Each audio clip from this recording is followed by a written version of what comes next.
ईद कौशिक है।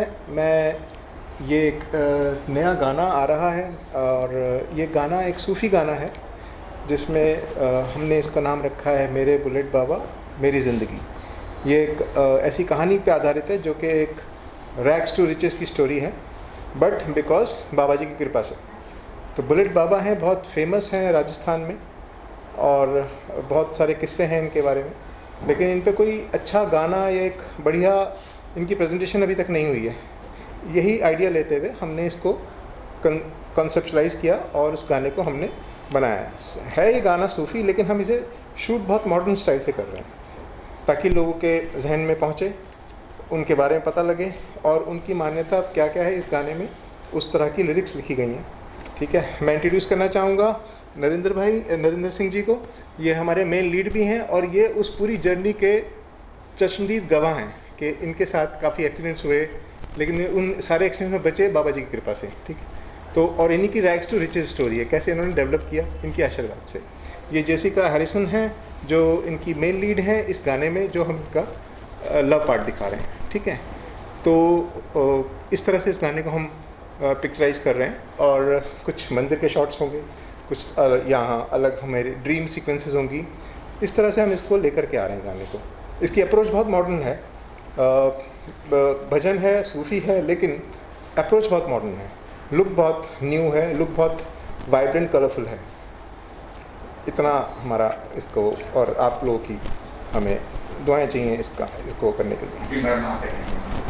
हाँ जी, मैंने बहुत सुना है बुलेट बाबा के बारे में। या आई बिलीव कि ऐसी चीज़ें होती है, मिरेकल्स हैपन्स। एंड जैसे कि इन्होंने भी अपनी कहानी के बारे में बताया, तो I literally had goose bumps. तो मैं बहुत इंटरेस्टेड हूँ इस प्रोजेक्ट को जुड़ने, मतलब इस प्रोजेक्ट से ज्वाइन होने के लिए। एंड और हम लोग इनफैक्ट वहाँ पे जो टेम्पल है वहाँ पे भी जाके शूट करने वाले हैं। जी सर, सबने सुना होगा, बट मेरा अपना खुद का मानना है, ये मेरे साथ बीता हुआ है। मेरे 5 मेजर एक्सीडेंट्स ऐसे हुए हैं जिनमें मुझे खरोंच भी नहीं हुई, बट गाड़ी पूरी टोटली लॉस चली गई। तो कोरोना के बाद से ही मैं डाउन टू अर्थ जा रहा था। उसके बाद मैंने प्रोडक्शन में आने की कोशिश की, मैंने वेब सीरीज़ के लिए ट्राई किया, बट नहीं आ पाया। फिर मैंने एक दिन ध्यान में आया कि मेरे को ओम बनना के लिए सबसे पहले करना चाहिए जो मैं मानता हूँ। उसके बाद मैं यूवी भाई से मिला, फिर नीतू जी से मिला और इन्होंने मुझे बहुत अच्छे लिरिक्स दिए। इससे पहले भी मैंने लिरिक्स लिखवाए 4-5 लोगों से, बट मुझे समझ नहीं आया। उसके बाद यूवी जी ने मुझे बहुत वो किया, आगे बढ़ने के लिए प्रोत्साहित, और इन्होंने ऐसा गाना बनाया कि मेरे पूरा दिमाग से ही अलग चला गया, अलग वे में जा रहा। जो आज तक ओम बन्ना या बुलेट बाबा को नहीं जानते थे, इस गाने के बाद इंडिया के हर कोने कोने में पहुंचाने की कोशिश कर रहा हूँ। मैं ये नहीं चाहता कि सब इसी को करे, लेकिन मेरी ये दिली इच्छा है कि सब इसको माने, क्योंकि मेरा अलग ही जा चुका है। एक फिल्म बन सकती थी। फिल्म अलग चीज है, अभी आप लोगों तक और क्लोज किया और होता तो देखते हैं फिल्म को, ताकि और समझते बाबा के बारे में और आप डिटेल दे सकते हैं। फिल्म में गाने का एक सीमित टाइम होता है, 3 मिनट, 4 मिनट, 5 मिनट। गाना इजीली आप 3 से 5 मिनट सुन सकते हो, बट फिल्म देखने के लिए 3 घंटे 2 घंटे हर आदमी नहीं देना चाहता। और गाने को मैंने मॉडर्न लुक इसलिए दिया है क्योंकि हर बंदा इसको सुने, ना कि बस डिवोशनल सॉन्ग समझ के साइड कर दे। पूरा आप जब गाना रिलीज होगा आप सुनोगे, आप खुद बोलोगे कि पूरा मॉडर्न वे में गया है। तो शूटिंग वहाँ की शूटिंग होगी मंदिर के, सबने कहा है। हाँ, मंदिर का विजुअल लिए जाएंगे, बट वहाँ सेटअप अलाउड नहीं होने के कारण वहाँ लिमिटेड शूट्स किया जाएगा। बाकी शूटिंग सारी बॉम्बे में कर रहे हैं हम। कहाँ कब बाबा के शूटिंग में बाबा कौन थे, क्या थे? अब बाबा ये ओम बन्ना एक इंसान ही थे जो 1988 में इनका एक एक्सीडेंट हुआ।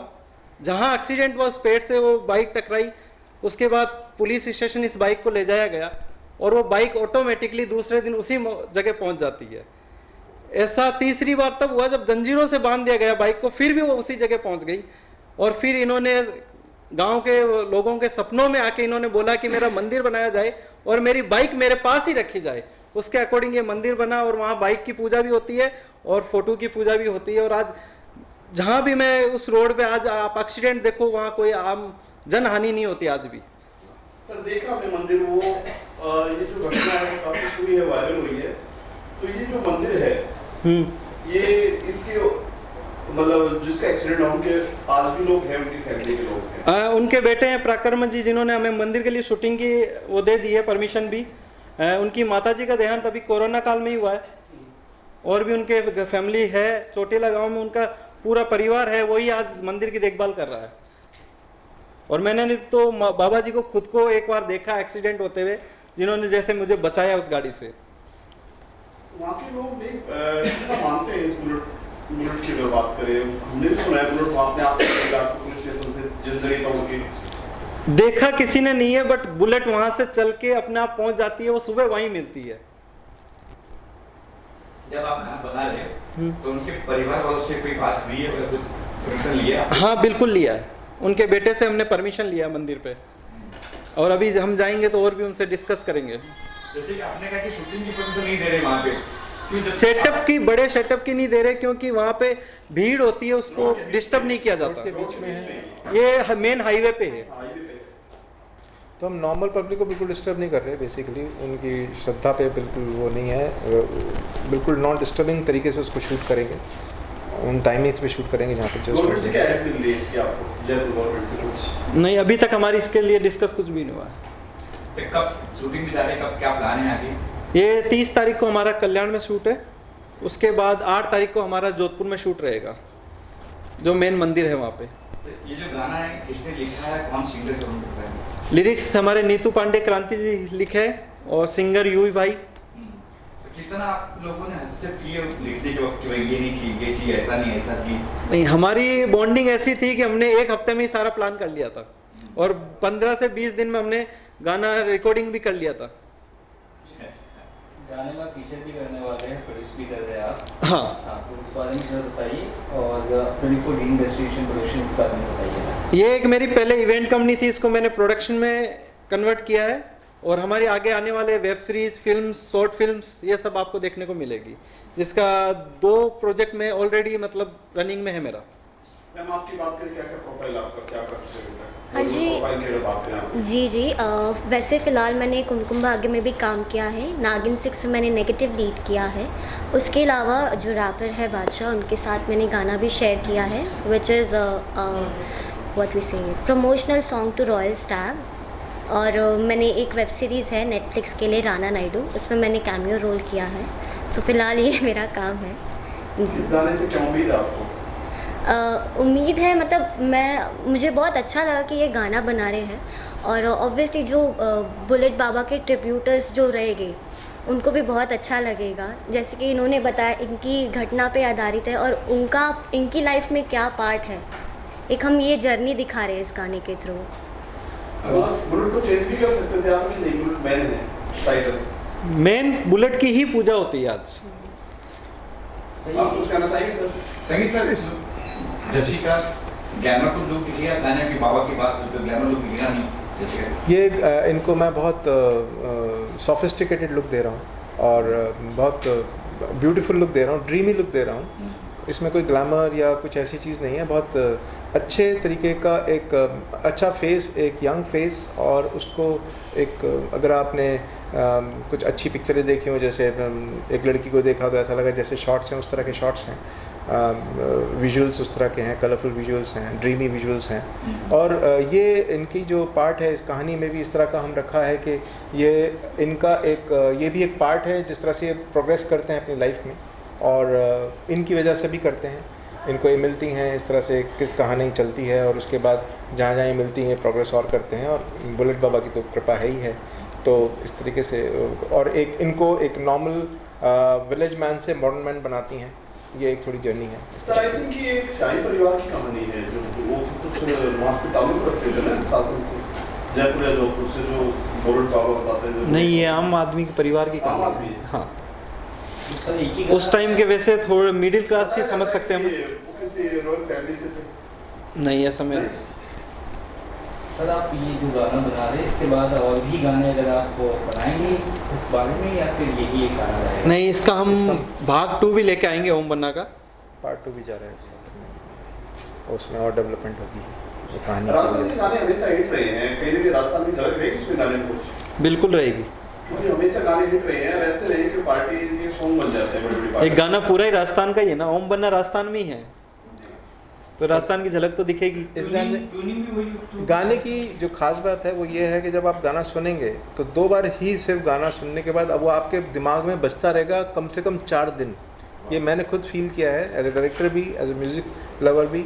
और जिसने भी गाना सुना है, एक बार भी सुना है तो उसके दिमाग में बैठ जाता है गाना। एक होता है ना, जैसे गाना सुनते ही आपके दिमाग में आ रहा है क्या, मतलब सवेरे से लेकर शाम तक आपके दिमाग में एक चलता रहता है, वो फील है उस गाने में। और वो सबसे बड़ी चीज़ है किसी भी गाने को हिट करने के लिए, आई ये गेस। गाना जो गाया गया है जी। जी ने, तो बिल्कुल गा चुके हैं कि क्या?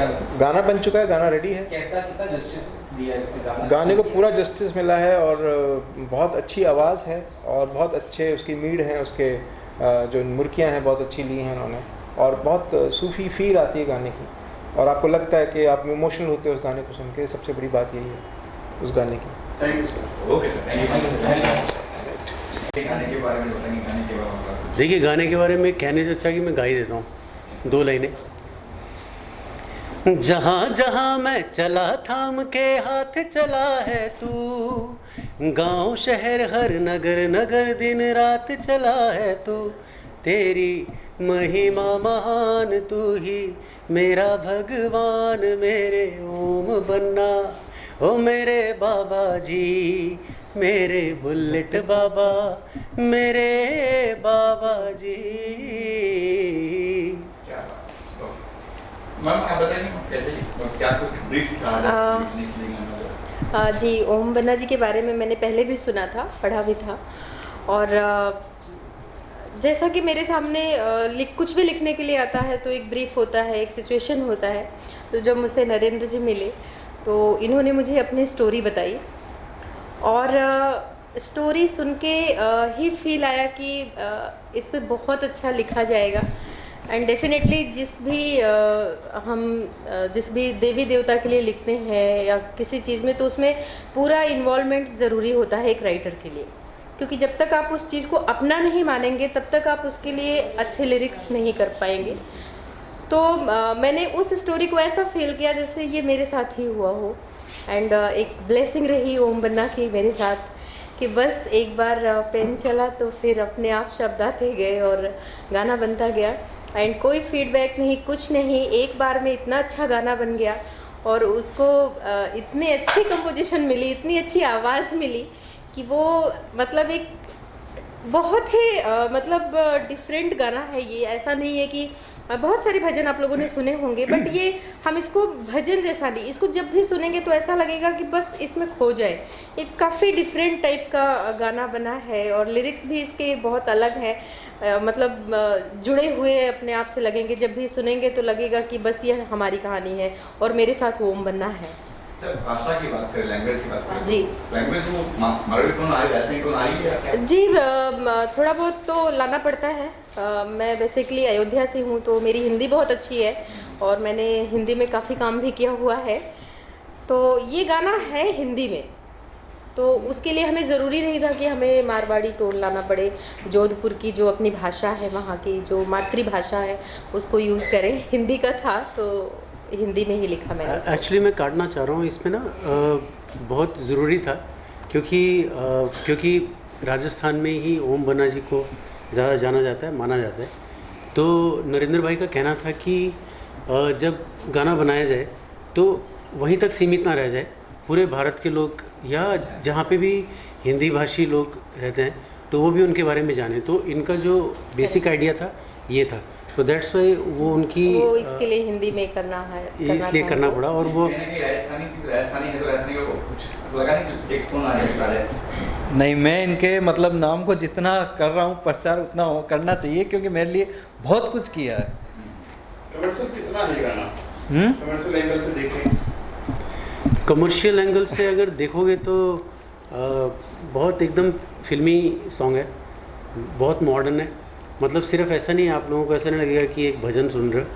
अगर आप मैं भी सिर्फ गाया है, लेकिन आप रिदम और म्यूज़िक के साथ सुनेंगे तो आप कैमरा छोड़ के नाचने लगेंगे, मुझे ऐसा पूरी उम्मीद है। जैसे आपने कहा कि गाना अगर हिट होता है तो सेकंड पार्ट बनने वाला है, टाइम करिए कि फिल्म जो और देखिए। नहीं, इस पे फिल्म का मेरा कोई अभी ये नहीं है। पार्ट 2 बनना, ये पूरा मतलब मैं अपनी लाइफ पे ही बना रहा हूँ, जो मेरे साथ घटित होता गया है। फिल्म का प्लान कुछ नहीं है कि आगे? नहीं, फिल्म का प्लान नहीं है इसका। सर हमने सुना है कि प्रसाद में लड्डू और शराब चढ़ाई जाती है, इसका भी जिक्र इसमें है क्या? हाँ, इसमें नहीं है, बट शराब चढ़ाई जाती है उनको आज भी, क्योंकि अपने ये जो ओम बन्ना है वो राजपूत है, और राजपूत में जो भी भौमिया हुए हैं, पित्तर से ऊपर भौमिया होते हैं, उनको शराब चढ़ाई जाती है। तो गाने में है कुछ सीन नहीं, ऐसा कुछ भी नहीं गाने में। देखिए गाने हमारा को- जो मेन मकसद है जो हमारा मेन है ये है कि हम ओम बन्ना के बारे में बताएं। शराब कुछ लोगों को पसंद है, कुछ लोगों को नहीं पसंद है, तो हम जो थोड़ी सी लोगों में नेगेटिविटी ला दे, ऐसी चीज़ों को हम क्यों लोगों तक पहुंचाएं। तो इसके लिए हमने उन चीज़ों को अवॉइड किया हुआ है। तो दर्शकों को कब तक ये गाना देखने को मिलेगा? कब तक गाना देखने मिलेगा सबको? कब- गाना- क्या- ये आई थिंक जून एंड में आ जाएगा, क्योंकि हमारी कुछ डेटें चेंज हो गई है। पहले हमारा प्लान 15 जून तक था, बट अब ये थोड़ा सा आगे आपको 22 से 25 जून के बीच आ जाएगा। तो कहाँ देखने मिलेगा कि चैनल पे कुछ प्लान? ये मैं अपने खुद से चैनल से ही कर रहा हूँ, यूट्यूब चैनल से। बाकी आप विंग पे और भी iTunes पे, सब चैनल्स पे, काफ़ी चैनल्स पे मैं इसको करूँगा। तो इसके प्रमोशन के लिए वहाँ जाएंगे बाबा के दरबार? हाँ, बिल्कुल जाएंगे। सब गाने या फिर हम लोग जाएंगे। How was your experience while recording the song? देखिए वैसे मैं बहुत सारे गाने गाता हूँ, बहुत सारी फिल्म्स में गा चुका हूँ, गाता ही रहता हूँ, लेकिन जैसे कि आप कह सकते हैं कि जैसे इन लोगों को बहुत अच्छा एक स्पिरिचुअल एक्सपीरियंस मिला, तो मेरे लिए भी एक नया था, क्योंकि जब मैंने नहीं सुना था बुलेट बाबा के बारे में, लेकिन जब वो गाना लिरिक्स मेरे सामने आए, तो पहले लिरिक्स लिखे गए थे, उसके बाद म्यूज़िक बनाए, तो मुझे ना सिर्फ 2-3-4 मिनट लगे थे उसको ट्यून करते हुए, और मुझे नहीं पता था कि वो अच्छा बना है, बुरा बना है, कैसा है, लेकिन मैंने सुनाया और अच्छा लगा, और जब म्यूज़िक हो गया तैयार तो और भी अच्छा लगा। और एक ना इसमें शुरू में एक पार्ट है, मैं भी गाऊंगा नहीं, लेकिन एक पार्ट है जो मैंने सोचा था कि किसी बहुत ऊंची आवाज़ वाले से गवाऊंगा वो पार्ट, तो वो जिससे मैं गवाने वाला था तो वो पहले ही चला गया है, मतलब he was not in Bombay, तो मुझे लगा कि चलो मैं ही देख लेता हूँ, तो वो इतने प्यार से हो गया, वो मेरा स्केल नहीं है वो गाने का, लेकिन फिर भी वो मैं एक नोट ऊपर था, फिर भी वो चला गया, अच्छा से गा पाया, और एक ना बड़ा स्पिरिचुअल एक्सपीरियंस था मुझे, मतलब मुझे ऐसा लगा कि गाने तो हम गाते ही रहते, कभी कभी गाते गाते एक स्पिरिचुअल एक्सपीरियंस होता है, और बुलेट बाबा की कृपा। बुलेट बाबा की कृपा और इनके ऊपर इतनी हुई है, तो मुझे लगा मेरे ऊपर भी हो ही जाएगी। ये संगीत भी आपने दिया है गाने का? हाँ, हाँ, मैंने- ढोल कैसे बजेंगे सर, सब म्यूजिक सर बहुत है, ढोल है, ढोलक है, बेंजो। तबला है, बेंजो है, गिटार है, इतना, मतलब it's a very big song. आप सुनोगे तो आप आओगे मेरे ख्याल से हमारी इसमें आने वाले हो ना आप शूट पे, तो शूट पे आप सुनोगे तो 100% आप डांस कर रहे होगे। Your last question is like under this production 24 Dream Destination, how many other projects हैं? अभी फ़िलहाल हमारी वेब सीरीज़ है आगे, और फिर शॉर्ट मूवीज़ रहेगी, फिर आगे अगर अच्छा हमारा रहा तो फिर बड़ी फिल्म भी लाएंगे हम। किस विषय पर रहेगी शॉर्ट फिल्म या ऐसा फिल्में किस विषय पर? अभी मैं कहना नहीं चाहूँगा, बट मेरे कंटेंट डिफरेंट रहेंगे, जो मतलब फैमिली भी देख सके, कुछ भी बोल्ड मैं रखना नहीं चाहूँगा इसमें। और गाना भी रहेगा, इसमें मैं रहूँगा।